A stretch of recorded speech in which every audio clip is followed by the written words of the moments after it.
el cielo sus glorias cantaba, pecado imperaba, la tierra clamó.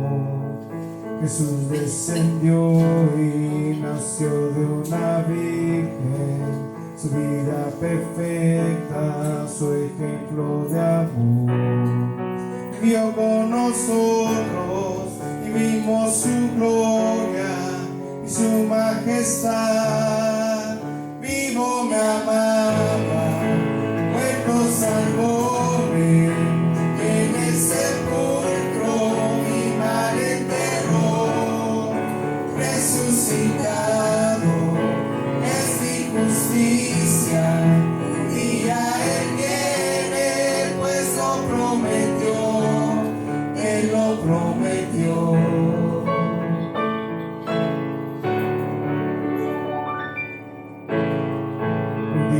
Llevaron al monte Calvario, un día clavaron al Rey y Señor, sufriendo dolores, salvóme Jesús, expiando el pecado, murió mi Señor, sufriendo los clavos, corona de espinas, murió mi Señor.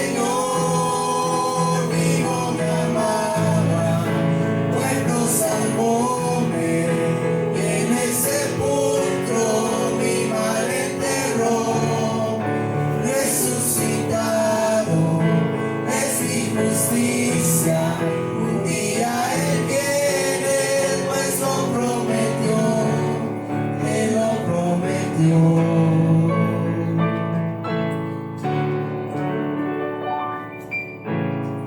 Un día en la tumba no pudo ocultarle, un día el ángel la piedra quitó, pues ya mi Jesús la muerte venció, a estar con su Padre al cielo ascendió. Ni tumba o muerte pudieron vencerme, que el Padre ascendió.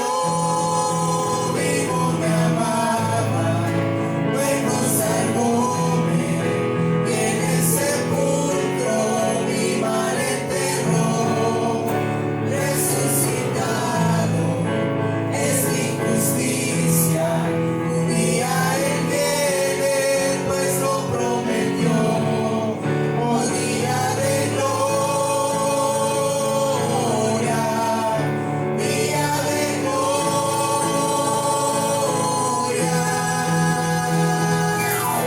Y la trompeta anunciando su gloria estará, y ese día los cielos gloria tendrán. Maravilloso mi amado, ven pronto a reinar, mi Salvador, mi Jesús. Vivo me amaba, muerto salvóme, y en el sepulcro mi mal enterró. Resucitado es mi justicia, un día Él viene, pues lo prometió, un día de gloria, día de gloria, día de gloria. Amén. Gloria a Cristo Jesús. Pueden tomar asiento. Amén, bienvenidos todos, qué alegría verles nuevamente, pero qué bendición tenerles esta mañana. O sea, es una mañana de esperanza, ¿no es cierto? Una mañana en la cual reconocemos que los sufrimientos son pasajeros, que las pruebas son pasajeras y que debido a la resurrección de Cristo Jesús podemos tener victoria, ¿ok? O sea, a veces uno en las elecciones o en un partido de fútbol uno tiene que esperar para el final del partido o para el final del conteo para saber quién ganó. Y nosotros venimos este domingo a la iglesia sabiendo que Cristo ya ganó, sabiendo que Cristo tiene la victoria, sabiendo que Él consiguió una victoria que nadie más podía en la cruz. Así que esta mañana debe ser de gozo, esta mañana debe ser de realmente poner nuestro corazón delante del Señor y realmente confiando en su sacrificio, orar a Dios para que el Señor pueda transformar nuestras vidas esta mañana. Amén. Y el texto de hoy vamos a estudiar es el texto de Lucas. Lucas capítulo 24. Y en Lucas capítulo 24 hay un texto muy interesante que nos habla acerca de dos discípulos que estaban yendo hacia un camino que la historia se conoce como el camino a Emaús. Y lo que hemos nombrado esta mañana el sermón es en camino a conocer al Jesús resucitado. Porque el camino a Emaús es un camino en el cual dos discípulos, después de la muerte de nuestro Señor Jesucristo, comienzan a regresar a la aldea. No nos dice si era la aldea donde ellos vivían, no nos dice si se iban a reunir con otros discípulos. Lo único que nos dice Lucas capítulo 24, versículo 13, es esto. Y he aquí, dos de ellos iban el mismo día a una aldea llamada Emaús, que estaba a 70 estadios de Jerusalén. Y es interesante que después de la muerte de Jesús, Lucas nos mete en la historia de estas dos personas que están regresando tal vez a lo que hacían antes, están regresando tal vez a sus casas, dentro del contexto de la muerte y la resurrección de Jesús. Y algo que quiero que veamos es que en los versículos anteriores del versículo 13 de Lucas capítulo 24, versículo 1 comienza con esto. Lucas capítulo 24, versículo 1. El primer día de la semana, el cual nosotros sabemos que es domingo, ¿ok? El primer día de la semana, es decir, se acabó el día de reposo y llegamos al primer día de la semana, en donde dice que muy de mañana vinieron al sepulcro trayendo las especias aromáticas que habían preparado y algunas otras mujeres con ellas. Entonces la narrativa de Lucas empieza con esta práctica común del judaísmo, que cuidaban el cuerpo de la persona que moría para la sepultura y lo ponían en una tumba, y lo que hacían es lo envolvían, no como lo hacían los egipcios, ¿ok? Los egipcios embalsamaban el cuerpo y se quedaba ahí. Lo que hacían ellos es ellos envolvían el cuerpo con telas y lo que ponían es aromas en las telas para contrarrestar el olor del cuerpo muerto. Entonces Cristo muere el viernes y luego ellos pueden, tanto Nicodemo, nosotros vemos en la narrativa de Juan capítulo 19, que Nicodemo y José de Arimatea toman el cuerpo de Jesús, lo ponen en esta tumba que estaba muy cerca del lugar del Gólgota donde fue crucificado Jesús, y luego están muy cerca del día de reposo. Entonces al llegar el día de reposo ellos no pueden hacer nada con el cuerpo, necesitan dejarlo ahí y el primer día de la semana, que es domingo, regresar para terminar con la labor que habían comenzado. Es decir, Lucas 24 nos introduce en el contexto de las mujeres yendo a buscar al Jesús muerto. ¿Ok? Ellas van a buscar a Jesús muerto. Ellas van listas con las especias que habían preparado el viernes, que incluso Juan nos dice que Nicodemo había comprado también otras especies aromáticas para cuidar del cuerpo de Jesús. Pero vemos el contexto que tanto las mujeres, así también como los discípulos, van a buscar no al Jesús resucitado. Ellos van a buscar a un Jesús muerto. Y nos dice el texto que en el versículo 2, que cuando las mujeres llegan a la tumba, sucede algo que ellas no se esperaban. Y nos dice que hallaron removida la piedra del sepulcro. Era una piedra gigantesca, ¿ok? La cual tomaba muchos hombres para poder moverla. Y no solamente eso, sino que otras cuentas de los evangelios nos van a decir que los líderes de los fariseos y los saduceos dijeron a los romanos que pongan guardias en la tumba para que los discípulos no roben el cuerpo del Señor Jesús. Entonces tenemos la paranoia de los líderes religiosos, tenemos la falta de fe, la incredulidad de los discípulos de Jesús, incluyendo también a las mujeres. Pero luego vamos a ver que cuando las mujeres llegan a la tumba, ya no hay guardias, la piedra está removida y el versículo 3 nos dice, y entrando, y esta es la parte que más les impresiona a las mujeres, y dice, y entrando no hallaron el cuerpo ¿de quién? Del Señor Jesús. No hallaron el cuerpo del Señor Jesús. Y lo que nos dice el versículo es que aconteció que estando ellas que perplejas por esto, no se podían explicar quién tomó el cuerpo de Jesús, quién se llevó a nuestro maestro. Y tal vez en la mente de las mujeres está, ¿por qué no lo preparamos el viernes? O sea, lo que hacían ellos preparaban el cuerpo, lo ponían en la tumba y luego lo sacaban para enterrarlo. ¿Ok? Esa era la costumbre. Pero ahora las mujeres llegan con las especias aromáticas, la piedra está removida y el cuerpo de Jesús no está ahí.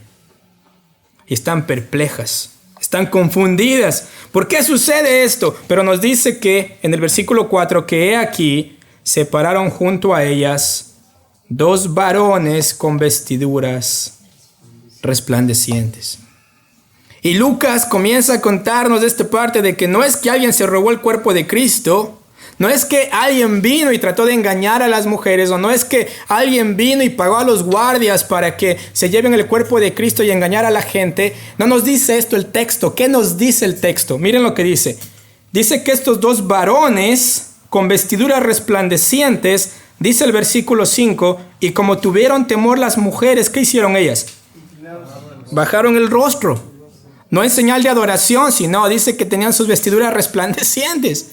O sea, el brillo de estar frente a la gloria de Dios está simplemente reflejada en la ropa de estos ángeles. Y vemos que ellas se asustan, bajan el rostro a la tierra, y luego hay algo muy, pero muy bonito que les dicen. Los ángeles les dicen que, ¿por qué buscan entre los muertos al que vive? Y wow. O sea, las mujeres estaban preocupadas. Alguien se robó a Jesús. Pero los ángeles les dicen, no. ¿Por qué están perplejas? ¿Por qué están confundidas? Miren lo que dijo. Dice acá, no está aquí, dice el versículo 6, sino que Él ha resucitado. ¿Ok? No está aquí, sino que Él ha resucitado. Y no solamente eso, sino que el ángel les dice, los ángeles le dicen a las mujeres, miren, acuérdense ¿de qué? De lo que Él les habló cuando estaba en Galilea. Y ahora Lucas nos introduce esta realidad de que las mujeres y los discípulos no es que no sabían que Cristo iba a resucitar. No es que no sabían, porque si ustedes miran, si van a Lucas capítulo 9, vamos a Lucas capítulo 9, ¿ok? Porque el ángel les dice, acuérdense de lo que Jesús les dijo en Galilea. O sea, esto no debería causarles confusión o asombro. Esto debería ser una situación para que ustedes digan, wow, la palabra se cumplió. Pero miren lo que dice Lucas capítulo 9. ¿Lo tienen? Nos dice acá, desde el versículo 18, ¿ok? Quiero dar un poco de contexto. En el capítulo 9 el Señor acaba de alimentar a los 5,000, ¿ok? Después de la muerte de Juan el Bautista. Luego en el versículo 18 de Lucas capítulo 9, el Señor va a confrontar a sus discípulos de esta manera. Miren lo que dice. Aconteció que mientras Jesús oraba aparte, estaban con él, ¿quién? Los discípulos. Y les preguntó diciendo, ¿qué? ¿Quién dice la gente que soy yo? Y se acuerdan que el día viernes hablábamos, ¿qué vas a hacer con la persona de Cristo Jesús? Es decir, siempre Cristo confrontaba a las personas y les decía, si tú me conoces, si tú me has visto, no puedes irte de acá sin tomar una decisión. Y lo que sucede acá es esto. ¿Quién dice la gente que soy yo? ¿Qué responden ellos? Unos dicen Juan el Bautista, otros Elías, ¿no es cierto? Porque son profetas. Y otros que eres algún profeta de los antiguos que has resucitado. Ahora, eso no es suficiente. Porque yo no puedo decirle a Cristo, bueno, tú eres alguien que otros me dijeron que tú eres. Es decir, ellos estaban tratando de decir, bueno, la gente dice esto y la gente está bien o está mal. Pero luego Jesús les pregunta en el versículo 20 ¿qué? Y les dice, y ahora vosotros, ustedes, ¿quién decís que soy yo? Entonces les señala a ellos con el dedo. Y dice, ok, lo que la gente piensa, ok, ¿qué importa, ok? A mí lo que me importa acá es qué piensan ustedes ahora. ¿Quién dicen ustedes que soy yo? Y el único que responde es Pedro. Y Pedro le dice, ¿tú eres qué? El Cristo de Dios. El Mesías, el prometido, el que había de venir. Entonces es interesante que de esta confesión que hace Pedro, tú eres el prometido, ¿qué hace Jesús? Anuncia su muerte. Y es como que Pedro dice, hey Señor, yo te digo que tú eres Dios, tú eres el Cristo, pero ahora me vas a decir que vas a morir. Y miren lo que dice el versículo 21. Pero él les mandó que nadie dijesen esto, encargándosele rigurosamente, porque no era el tiempo todavía, y diciendo que es necesario, ¿ok?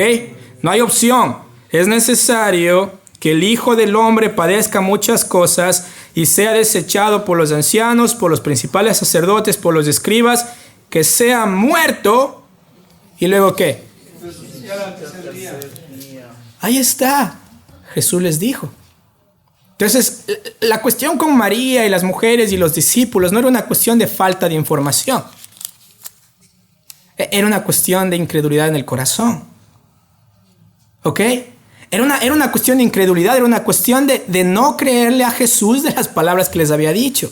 Y ahora uno dice, pero bueno, le dijo una sola vez, ¿no es cierto? Uno se equivocó. O sea, si ustedes me preguntan a mí el nombre de mis hijos, yo les digo, pero no sé cuál es cuál. Sé los nombres, pero a Joshua le llamo Andrew, a Andrew le llamo Lucas. O sea, tenemos la mente frágil. Entonces uno puede decir, bueno, Jesús les dijo una vez y se olvidaron, pero miren Lucas 18. ¿Ok? Lucas capítulo 18, porque el Señor se va a asegurar que ellos entienden.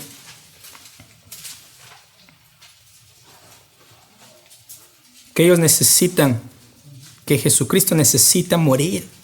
Y no solamente morir, sino resucitar. Miren lo que dice acá, después de haber hablado con el joven rico, ¿no es cierto? Que el joven rico dice, no puedo vender todo lo que tengo y dar a los pobres y seguirte. No quiero sacrificarme. Dice que se va triste. Jesús realmente los confronta con la realidad de que ustedes para ser discípulos necesitan sacrificarse. O sea, hay sacrificio en ser discípulo de Cristo. Y luego en el versículo 31, otra vez introduce su muerte. O sea, después de decirles, si quieren seguirme a mí, tienen que negarse a sí mismos. Tomar su cruz. Sacrificarse. Y luego otra vez les habla de su muerte. Y les dice en el versículo 31 que, tomando Jesús a los 12, les dijo que, he aquí subimos a Jerusalén. O sea, está llegando los últimos días, ¿no es cierto? Y se cumplirán todas las cosas escritas por los profetas acerca del Hijo del Hombre. Clave ahí. Se cumplirán todas las cosas escritas. ¿Lo leen? Se cumplirán todas las cosas escritas ¿por quién? Por los profetas acerca del Hijo del Hombre. Pues será entregado a los gentiles y será escarnecido, afrentado y escupido, y después que le hayan azotado, ¿qué? Lo matará. Está escrito. Jesús les dijo que él iba a morir. Jesús les dio la información. Jesús les prepara para que cuando Jesús muera ellos no digan, no sabíamos, Señor. Para que cuando siguen a Cristo ellos sepan que están siguiendo al Cristo que va a sufrir, al Cristo que va a morir. Pero no solamente eso, sino que miren lo que dice el versículo 33. Después que le hayan azotado, le matarán, ¿más qué? Ahí estaba, ¿ok? No era una cuestión de información, era una cuestión de incredulidad. ¿Cómo puede ser que alguien resucite? ¿Ok? Eso es cuento de hadas. Eso solamente lo vemos en los libros de ciencia ficción. No puede resucitar a alguien. Pero es interesante que ellos también habían visto a quién resucitar. A Lázaro. Lázaro había resucitado. Entonces vemos estos discípulos que están luchando con esta idea de creerle a Jesús, de decir, sí, Jesús, queremos el reino, queremos las bendiciones, pero Jesús les dice, pero voy a morir, pero también voy a resucitar. Pero miren lo que dice el versículo 34. Y aquí está la clave, ¿ok? Este pero es con el que vamos a comenzar esta mañana. Dice el versículo 34. Pero ellos nada comprendieron de estas cosas. Y esta palabra les era encubierta y no entendían lo que se les decía. Y ahora la pregunta es, mis queridos hermanos, ¿cuál es la herramienta o cuál es el elemento que el Señor utiliza para que podamos entender? Para que podamos creer en la resurrección, para que podamos realmente comprender a la persona de Cristo.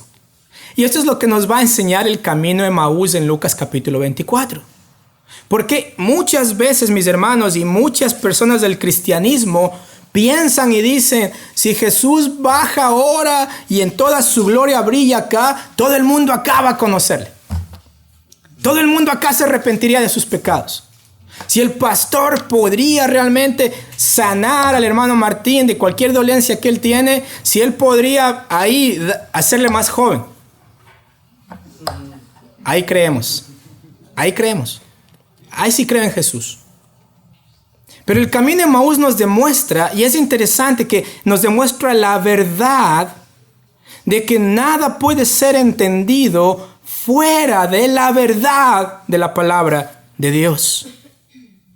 Convicción que viene, creencia que viene, cosas de nuestra familia no pueden ser entendidas fuera de la revelación que Dios ha dado de sí mismo en la palabra. Y esto es hermoso de entender en el contexto de la resurrección de Jesucristo. Porque miren Lucas capítulo 24. Y lo que quiero hacer esta mañana, mis hermanos, es reflexionar en dos aspectos importantes, ¿ok? Solamente dos aspectos importantes de la verdad de la resurrección. Y lo que quiero hacer esto es porque quiero que podamos aprender a confiar en la palabra de Dios. Es decir, que sepamos que la palabra de Dios es verdad. Es decir, al salir de acá quiero que ustedes confíen en la Biblia como la palabra inspirada, inerrante de Dios, sabiendo que esa es la única manera en la cual el Señor ha determinado que nosotros le conozcamos verdaderamente. Amén. Dos verdades. La primera verdad es esta. La primera verdad de la resurrección confronta nuestra incredulidad. ¿Ok? La verdad de la resurrección confronta nuestra incredulidad. Y eso es en el versículo 13 al versículo 24. Vamos a leerlo, ¿ok? Y he aquí dos de ellos, ¿de cuáles? Si leemos el versículo 9, dice que las mujeres, volviendo del sepulcro, dieron nuevas de todas estas cosas ¿a quién? A los 11 y a todos los demás. ¿Quiénes son los dos del versículo 13? Son dos de esos todos los demás. Es decir, los que estuvieron en el grupo en el cual las mujeres, María Magdalena, Juana, vinieron y les dijeron, el cuerpo no está. Jesús ha resucitado. Y esos dos dice que ellos iban en el mismo día a una aldea llamada Emaús que estaba a 60 estadios de Jerusalén. 60 estadios es aproximadamente 7 millas. ¿Ok? Entonces tenían algunas horas de caminar desde Jerusalén hasta Emaús. Y nos dice en el versículo 14 que iban hablando entre sí. Una conversación, un diálogo entre ellos que dice que iban hablando entre sí de todas aquellas cosas que habían acontecido. ¿Cuáles aquellas cosas?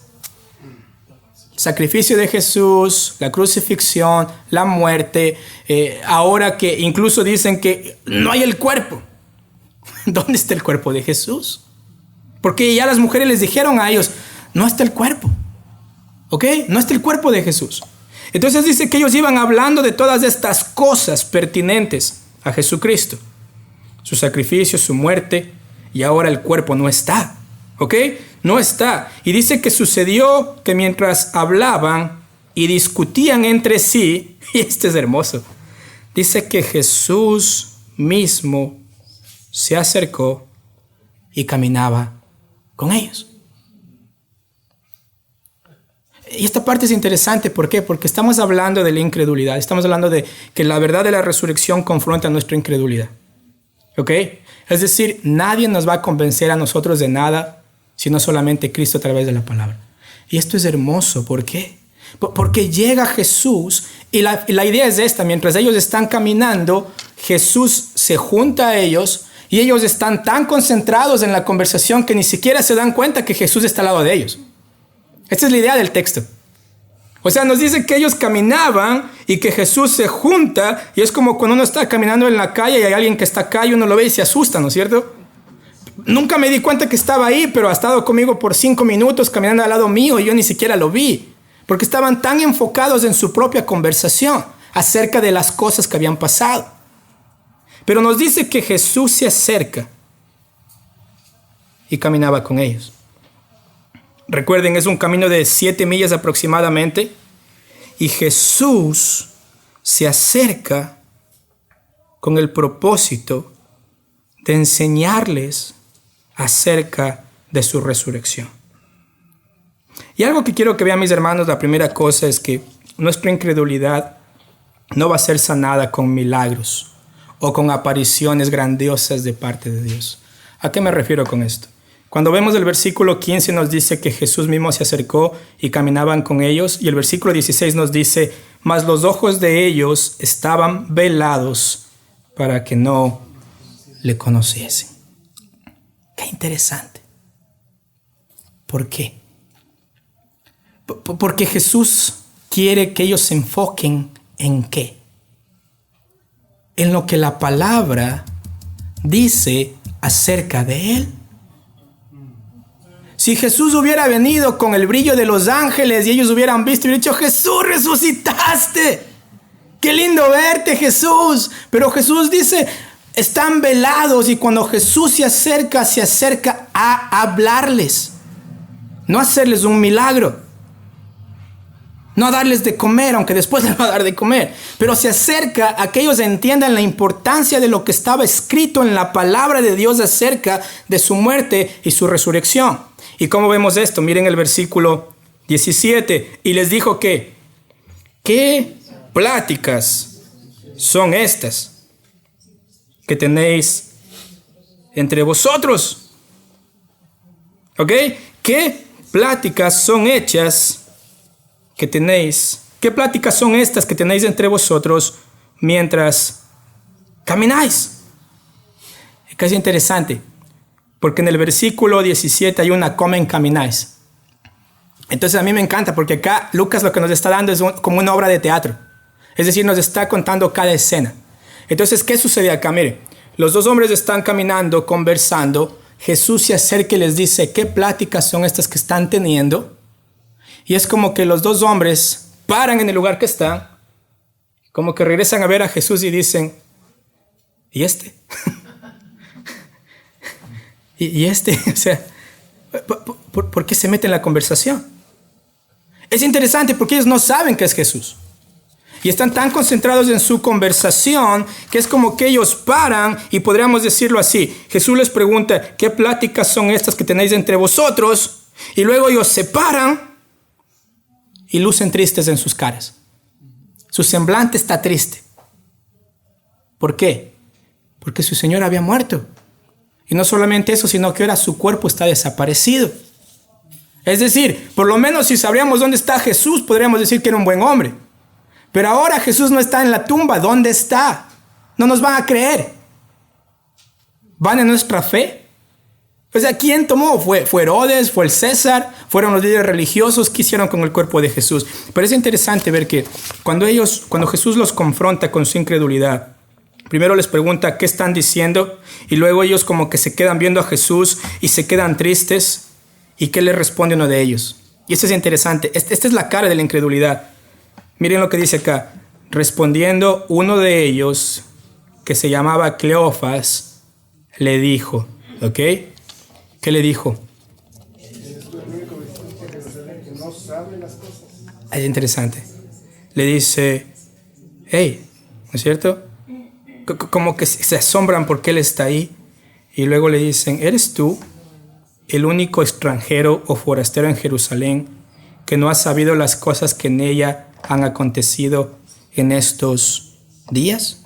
Y es interesante porque la palabra extranjero es como que le llaman a Jesús a alguien sin casa, ¿no es cierto? Alguien que no pertenece ahí. Es decir, alguien que viene de afuera. Y el énfasis está en decir esto, ¿ok? Miren, el énfasis está en decir esto. ¿Eres tú el único que vaga como extranjero en Jerusalén sin saber lo que ha pasado? Es interesante esto. ¿Por qué? O sea, es interesante ¿por qué? Porque ellos estaban en Jerusalén, ¿ok? Y todo el mundo en Jerusalén sabía que Cristo murió. Y Jesús les pregunta y le dicen a Jesús, ¿acaso eres tú el único extranjero? Es decir, actúas como un extranjero que no sabe lo que ha pasado. Es decir, la magnitud de lo que ha pasado, todo el mundo lo sabe. ¿Ok? Lo saben.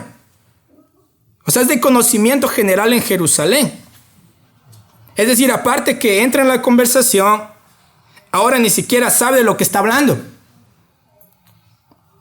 Y esta parte, ¿por qué? Porque la incredulidad luce así. ¿No es cierto? Vemos la palabra y no la creemos. Y decimos, ¿quién es Dios para que me diga a mí qué hacer? O sea, aparte que no entiende mi situación, ¿qué es la palabra para que me diga cómo debo ser? Y esa es la incredulidad. Y acá vemos estos hombres que van y le dicen a Jesús, ¡hey! O sea, ¿acaso eres tú el único que no sabes lo que ha pasado aquí en Jerusalén? Porque la muerte de Jesús es importante. Entonces, ¿qué les dice Jesús? ¿Qué cosas? Y es hermoso como Jesús con preguntas les va llevando a que ellos puedan entender su incredulidad. No era una cuestión de información. Recuerden, ellos sabían de parte de Jesús que Jesús les dijo, el Hijo del Hombre morirá y va a resucitar al tercer día. Entonces no estaba en la información lo que ellos necesitaban. No era saber más, era creer lo que ya habían escuchado. Era creer lo que ya habían escuchado del mismo Jesús. No era nueva revelación, era lo que ya habían visto, habían escuchado de Jesús. Entonces me encanta porque les dice acá, y ellos le dijeron, ¿no es cierto?, del versículo 19, ¿qué le dicen ellos? Es de Jesús el Nazareno. ¿Quién era Jesús el Nazareno? Era un varón profeta. ¿Ok? Era poderoso en obra y poderoso en palabra delante de Dios y todo el pueblo. Es decir, ellos dicen, Jesús era nuestro superhéroe. Era lo mejor de lo mejor. Incluso llegamos a creer que él era la persona que Dios había enviado para que sea el Mesías. Y ellos dicen, Jesús era lo mejor de lo mejor. Varón profeta aprobado por Dios, poderoso en obra, en palabra delante de Dios y de todo el pueblo. Y luego dicen, ¿y cómo le entregaron los principales sacerdotes y nuestros gobernantes a sentencia de muerte? ¿Y qué hicieron con él? Le crucificaron. Entonces, eso lo tenían claro. Ellos sabían que Jesús murió. Y luego dice, pero, y acá viene la señal de la incredulidad. Acá viene. ¿Qué dice el versículo 21? Pero nosotros esperábamos que Él era el que había de redimir a Israel. ¿Sí ven? Jesús les dijo, voy a morir y voy a resucitar. Pero ellos dicen, pero nosotros realmente pensamos que Él era. Realmente pensamos que Jesús era el que iba a redimir a Israel. Realmente pensamos que Jesús era el que iba a destruir Roma, iba a reinar acá con nosotros. Pero luego les dice en el versículo 21, hoy es ya el tercer día que esto ha acontecido. ¿Ok? Entonces les dice, ya es el tercer día y Jesús no aparece. Pero lo más irónico del asunto es que Jesús está ahí al lado de ellos. O sea, es interesante cómo Lucas nos muestra cómo la incredulidad simplemente nos ciega a no ver que estamos realmente en la presencia de Dios mismo. Y lo que sucede acá es que dice, y acá hay otro pero, ¿no es cierto? Porque dicen, nosotros esperábamos, es decir, mis hermanos, la clave de la incredulidad de los discípulos estaba en la realidad de que ellos esperaban a Jesús bajo sus propios términos. Yo pensé que Jesús iba a venir así. Yo anhelaba que Jesús venga para hacer esto. Pero vino a morir. Y ahora el cuerpo de Él no está. Vino bajo sus propios términos, ¿no es cierto? Pero nosotros esperábamos.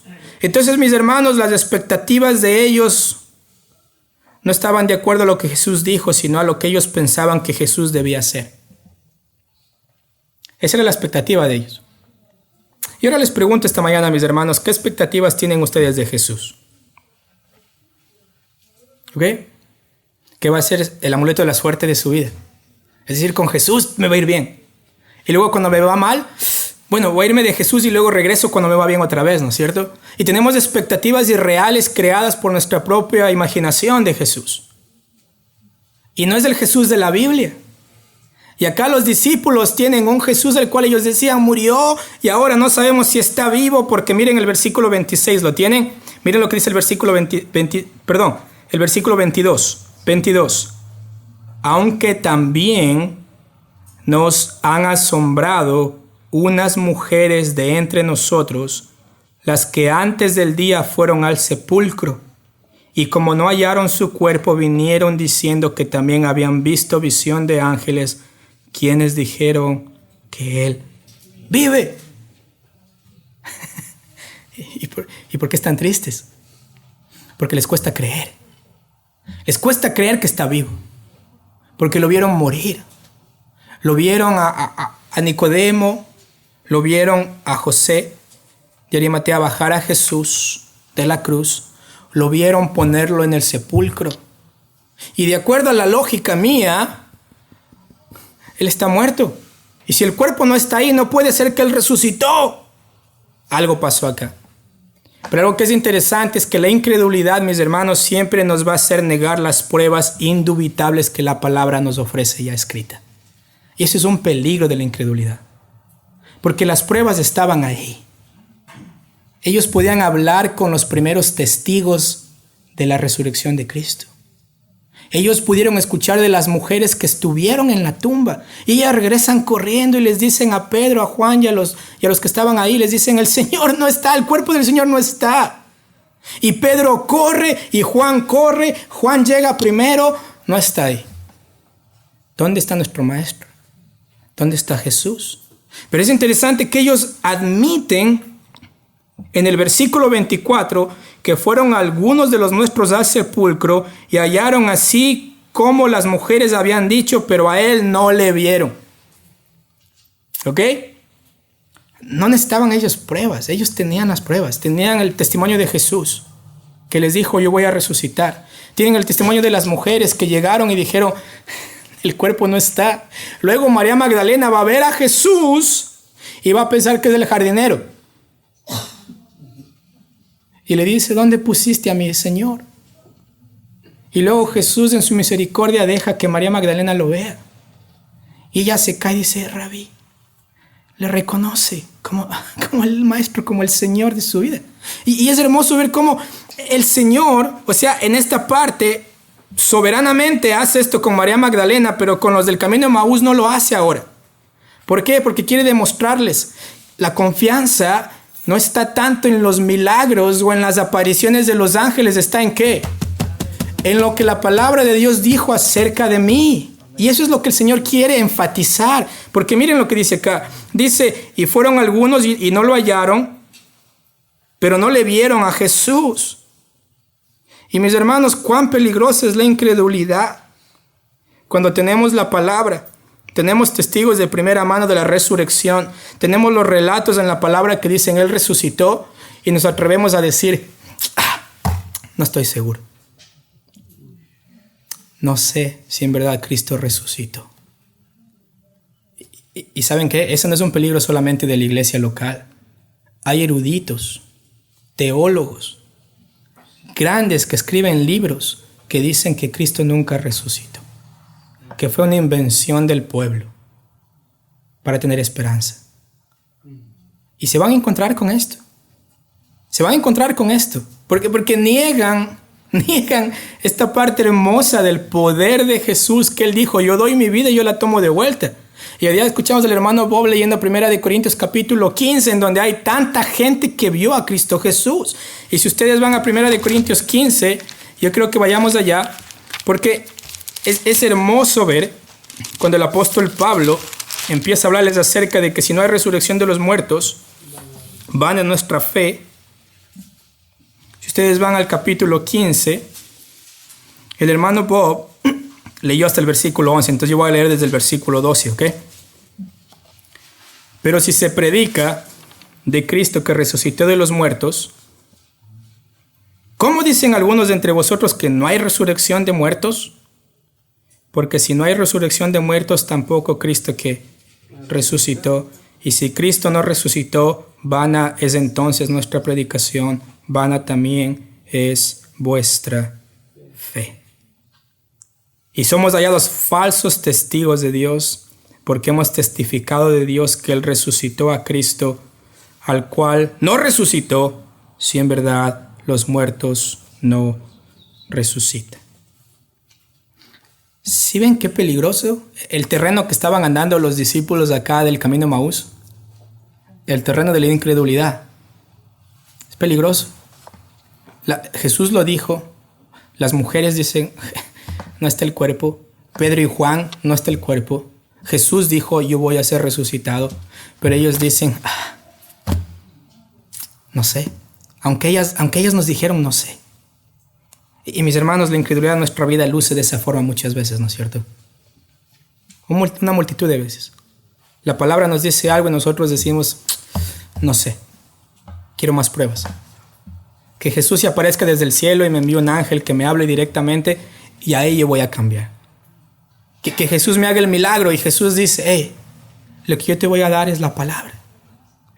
Y eso es lo que hace acá. Si ustedes se dan cuenta, en el versículo 24 dice que, el versículo 24 al final dice que a él no le vieron y luego sucede algo muy, pero muy bonito, que es la exhortación de parte de Jesús. Versículo 25. Y uno pensaría que Jesús va a decir, ok, miren, voy a convertir estas piedras en pan para que ustedes crean. O voy a hacer que ustedes lleguen más rápido a Emaús, teletransportación para que ustedes crean que soy yo. No, el Señor les exhorta. En el versículo 25 les dice, oh, insensatos y tardos de corazón para creer todo lo que los profetas han dicho. Lo leo otra vez, versículo 25, ¿ok? Oh, insensatos y tardos de corazón para creer todo lo que los profetas han dicho. Incluso no les dice, oh insensatos que estando aquí yo no pueden reconocerme. No les dice, oh insensatos, ¿no ven la marca en mis manos? No les dice, oh insensatos, ¿no pueden ver que soy yo Jesús? Él les dice, insensatos, ¿y qué más? Y tardos de corazón.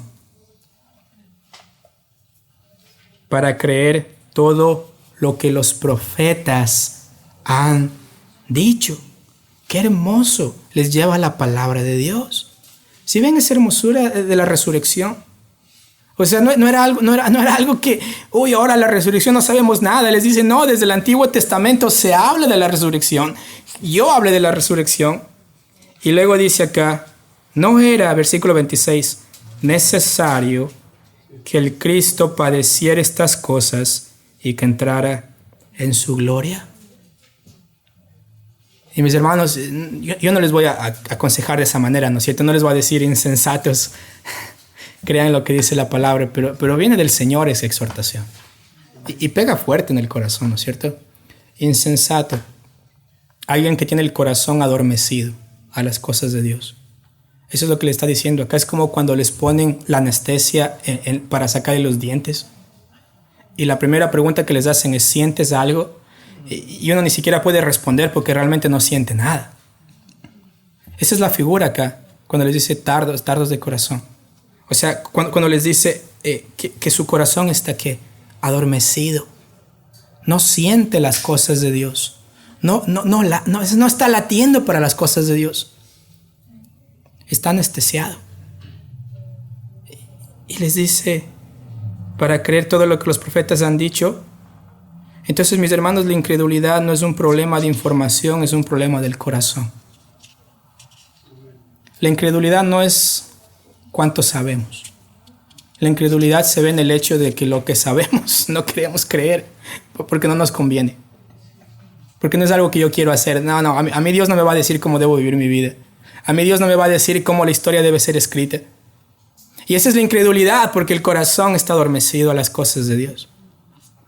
Entonces la incredulidad, mis hermanos, no se trata de, ok, dime más, dame más información, tal vez me puedes convencer mentalmente. Y no, dice acá, la incredulidad es el problema, que su corazón es lento para responder aún a sus propios profetas. Acá es interesante, pero es como que ellos no pudieron percibir que Jesús estaba cumpliendo la escritura frente a ellos. No aceptaban lo que estaba escrito, no aceptaban lo que Jesús mismo les había dicho. No aceptaban, porque su corazón estaba adormecido, anestesiado. Así luce la incredulidad. Entonces, mis hermanos, lo que me encanta es que el Señor les da la medicina para la incredulidad en el versículo 27. La medicina. ¿Cuál es la medicina? Me encanta porque Jesús comienza a predicarles. Les predica. Y yo sé que uno en la vida uno dice, miren, dame lo que sea, pero deja de predicarme, por favor. Estoy cansado. A ver, estoy cansado. Menos palabras, más obras. Menos palabra, más amor. Y no nos damos cuenta que todo eso viene por la palabra. Y me encanta porque este es el antídoto para la incredulidad. Miren lo que dice acá. Dice, y comenzando ¿desde dónde? Moisés. Es decir, Jesús, en lugar de revelarse en su gloria y de dar su brillo en su cuerpo glorificado, recuerden que tiene un cuerpo glorificado, Él abre la escritura. Les invita al estudio bíblico. Les dice que van a dejar de ser incrédulos, vamos a abrir la Biblia. Y empieza desde Moisés, Pentateuco. Y luego dice que les declaraba, les exponía, les explicaba la escritura como solamente él sabía. Como ese maestro que enseñó a sus discípulos por 3 años. Como ese maestro que amaba a sus discípulos. Que quería que ellos entiendan. Pero es hermoso cómo Jesús mismo les enfoca en la palabra. No les lleva a una experiencia sobrenatural en la cual ellos pueden ver a Jesús y pueden ver el milagro. Jesús les dice, les voy a mostrar la Biblia y les voy a abrir la Biblia porque aquí está el antídoto para la incredulidad. Y cuando alguien dice, no creo la Biblia, uno dice, perdón, pero no te puedo ayudar. No te puedo ayudar. Porque la Biblia es el estándar de Dios para conocerle. Y miren lo que dice acá. Dice que les declaraba todas las escrituras lo que de Jesucristo decía, mis hermanos. Y este antídoto es hermoso. Este antídoto es hermoso, mis hermanos. Porque luego, después de escuchar el antídoto viene la esperanza. Porque dice que llegaron a la aldea donde iban. Y él hizo, o sea, Jesús dice, acá ya prediqué y Jesús va a pasar de Emaús. Va a seguir andando. No nos dice a dónde se iba a ir. Acá dice, y él hizo como que iba más lejos. No es que Jesús está como diciendo, a ver si me invitan. No, acá el texto dice, Jesús camina. Porque ya tienen lo que necesitaban ellos. ¿Era qué? La explicación de la palabra. ¿Sí me entienden? O sea, ¿qué más hermoso que Jesús se quede con ellos? Pero Jesús les dice, tienen la palabra. ¿Ok? Es hermoso esto. O sea, ¿cómo conozco a Cristo? La palabra. Y Jesús dice que él iba pasando, pero ellos, ¿qué pasó? Ellos lo obligaron a quedarse. Como que le jalan a Jesús. Y le dice, quédate con nosotros porque se hace tarde y el día ya ha declinado. Entró pues y se quedó con ellos. Hermoso. Era noche, entonces recuerden, los caminos eran peligrosos. Entonces culturalmente la persona invitaba al extranjero a quedarse en su casa y le servía. Le lavaba los pies, le daba de comer, le invitaba a su mesa. Entonces lo que hacen estos hombres es, le obligan a quedarse, dice, quédate con nosotros porque esta tarde es peligroso. Jesús accede y se queda y entra a la casa. Y acá viene lo hermoso, mis hermanos, porque estamos hablando de esta verdad de la resurrección acerca de cómo el Señor confronta nuestra incredulidad, ¿no es cierto? Y cuál es el antídoto para la incredulidad. Pero también ahora vemos esta parte, que la verdad de la resurrección confirma nuestra esperanza. ¿Por qué? Porque miren lo que dice acá. Y aconteció que estando sentados con ellos a la mesa, ¿quién tomó el pan? Jesús lo bendijo, lo partió y lo dio. Era el trabajo de ellos servirle a Jesús. ¿Entendemos esto? El anfitrión tenía que servir a Jesús. Si me invitas a tu casa, o sea, en esa cultura, el anfitrión tenía que lavar los pies de Jesús, tenía que darle de comer. Pero ¿qué sucede acá? ¿Qué es lo que hace Jesús? Él les da de comer. Y dice que él parte el pan, les dio, y luego dice el versículo 31 que sus ojos fueron abiertos, le reconocieron y desapareció de su vista. Gloria a Dios por eso. Qué hermoso. O sea, Jesús en su misericordia les da la palabra, luego les da de comer, demostrando que Él es la persona que ellos habían dicho que no encontraban el cuerpo. Jesús se desvela hacia ellos, les deja ver, pero desaparece de su vista. ¿Por qué desaparece de su vista? Luego Jesús va a decir, es necesario que yo ascienda. ¿Por qué? Juan 14, porque el Espíritu Santo tiene que venir. Qué hermoso. ¿Por qué? Porque la obra que Dios hace en nosotros ahora es con el Espíritu Santo en nosotros, utilizando la palabra de Dios para transformarnos. Entonces Jesús desaparece.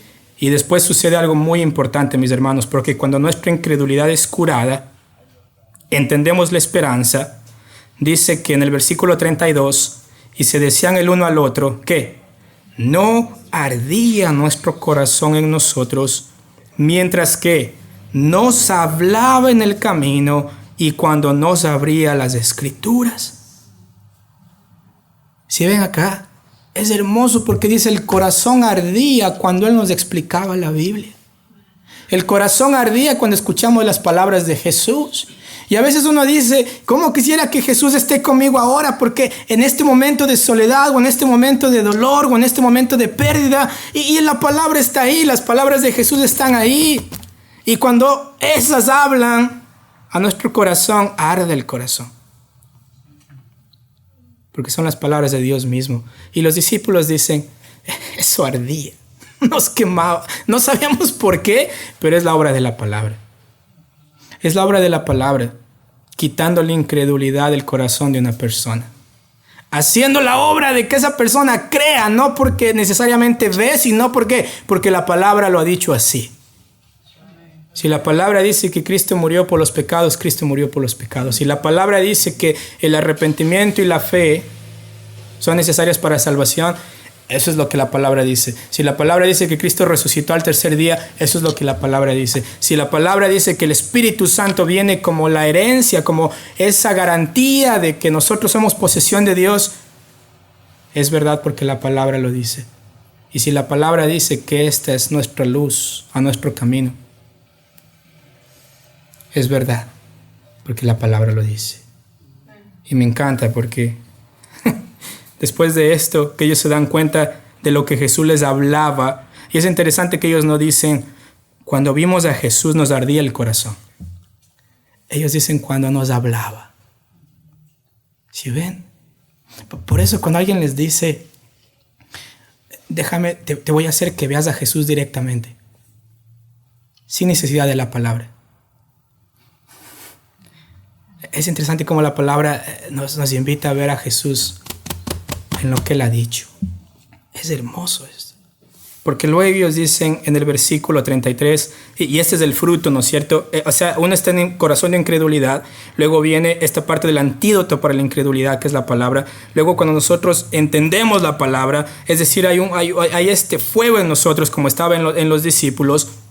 Luego entendemos la esperanza, entendemos que Jesús ha resucitado. ¿Y qué hacemos después? Somos testigos de esto. Somos testigos de esto. ¿Ok? Y termino en 2 minutos. Somos testigos de esto. Miren lo que dice en el versículo 33.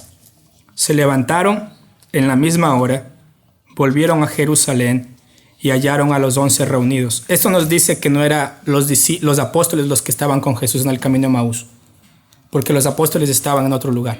Es decir, ellos iban para Emaús, están en Emaús y luego ¿qué hacen? Regresan corriendo 7 millas. Regresan corriendo. Y dice que se levantaron a la misma hora, volvieron a Jerusalén, hallan a los 11 reunidos y a los que estaban con ellos. ¿Y cuál es el mensaje ahora, mis hermanos?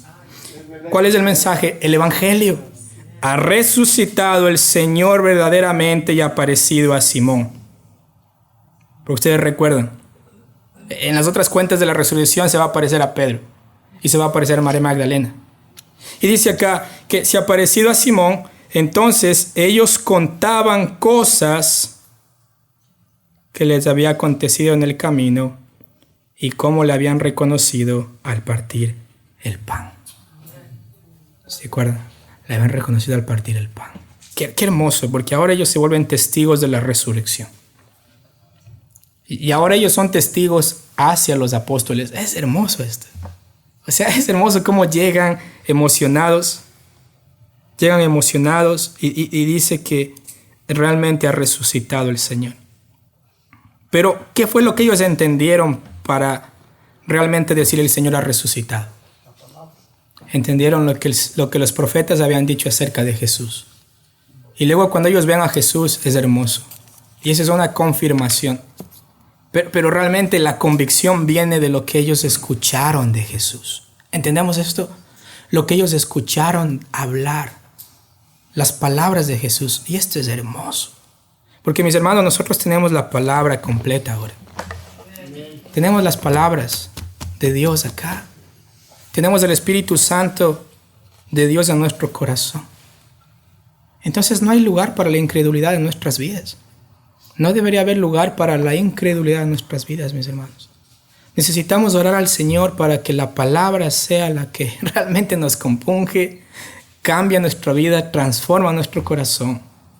Orar para que no dependamos de que si tenemos un encuentro sobrenatural, extra. No, este es nuestro encuentro sobrenatural. Acá conocemos quién es Dios, acá conocemos quién es Jesús, acá conocemos por qué resucitó, acá conocemos cuál es nuestra labor como iglesia. Y es hermoso porque si nosotros vivimos la resurrección, mis queridos hermanos, si nosotros realmente estamos viviendo la resurrección, tenemos que vivir vidas que confían en la palabra escrita de Dios. Tenemos que vivir vidas que confían en la palabra escrita de Dios. Porque estos hombres, y uno dice, ¿no es cierto? Uno podría pensar, no les culpo a los discípulos porque fueron objeto de burla. Hey, tu Señor murió. ¿Dónde está? Y ahora no hay el cuerpo. Pero la convicción no depende de lo que la gente dice o de lo que la gente haga o de lo que la gente dice acerca de Dios o su palabra. La convicción viene de entender realmente el texto. Y me encanta. Por eso estamos aquí esta mañana. Entonces, mis hermanos, si vamos a vivir vidas que están predicando, esa es la alarma. Si vamos a vivir vidas que están predicando la resurrección, que están realmente confiando en el Evangelio de Jesucristo, necesitamos vivir vidas que están dominadas por la palabra de Dios, que confían en la palabra de Dios, que escuchan la palabra de Dios. Porque eso es lo que Jesús quiso cuando Él estuvo acá. Que nuestros ojos estén puestos en la palabra de Dios. Amén. Vamos a orar. Amado Señor, gracias por este hermoso tiempo, Padre. Gracias, Dios, por abrir nuestro corazón a entender su palabra. Padre, denos sabiduría, Señor, para el saber que a través de su muerte y su resurrección hemos obtenido salvación, no por obras para que no nos gloriemos, sino por la obra perfecta de Cristo Jesús en la cruz, por su obediencia. Y Padre, esta tarde, Señor, le ruego que si hay alguien acá que no le conoce, Señor, que no ha entregado su vida a usted, Padre, por favor, Señor, use la palabra para convencerles de pecado, justicia y juicio. Use la palabra para transformar el corazón. Guarde, Señor amado, nuestro tiempo, que podamos seguir viviendo la resurrección en nuestras vidas a lo largo del tiempo que usted nos tenga acá en la tierra, Señor amado, confiando siempre en usted. Gracias, Señor, en el nombre de Cristo Jesús. Amén.